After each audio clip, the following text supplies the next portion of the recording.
Good day everyone. This is our property number 72, small cut farmland for sale along Marilaki Highway. 1,092 square meters po ang sukat ng lupa at title property po ito at hindi po ito CLOA title. Sa property po na binebenta ni owner ay kasama po itong non-operational cafe na ito. Ang sukat po nito ay nasa 214 square meters at buhay naman po ang owner na nasa dito do.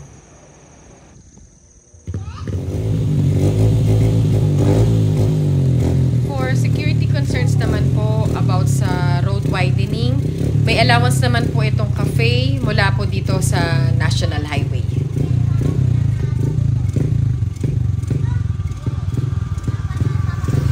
Maganda po ang pagkakagawa dito sa cafe na ito. Kung mapapansin nyo po, bakal po ang ginamit na mga materyales dito. 2-story din po siya at sa taas naman nito ay makikita po natin ang magandang view ng mountain ranges, Laguna de Bay at sunset. Unfortunately, nakaalis na po kasi ngayon si caretaker at hindi na po kami nakapasok sa loob. Sa mga magtitripping naman po sa property, we will make sure na makikita nyo po ang loob ng restaurant at itataon po natin na nandito ang tao ni owner so you can check and assess the whole cafe. Sa gitna po ng 1,092 square meters na property ay meron pong barangay road. Ito pong nilalakaran ko po na ito ay bubuksan po ito in the future. Makikita din po natin ito sa approved plan. Nasa left side po ng barangay road ang cafe. Dito naman po sa right side po ng barangay road ay ang sukat na 872 square meters. Meron po itong unfinished na concrete house at kasama din po ito sa bilihan ng property.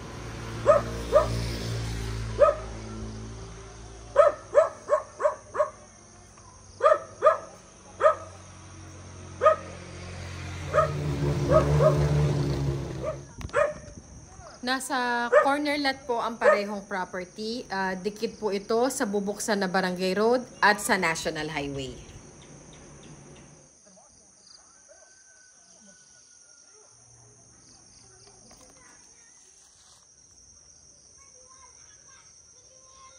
Paasalaang.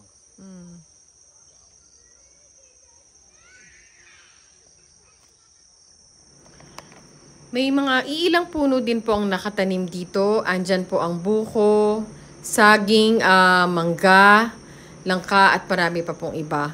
May signal din po for Smart and Globe Networks at Fleco naman po para sa ating electricity provider.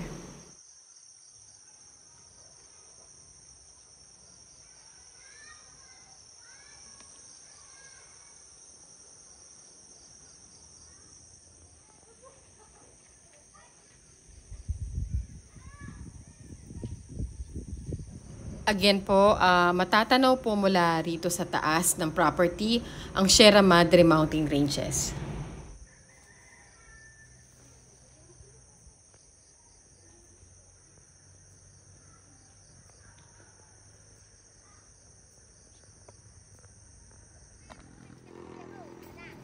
May kasalukuyan na pong bakod ng property at ang isa pong maganda dito ay nasa tabing National Highway po ito. Pwede pong makapasok ang sasakyan.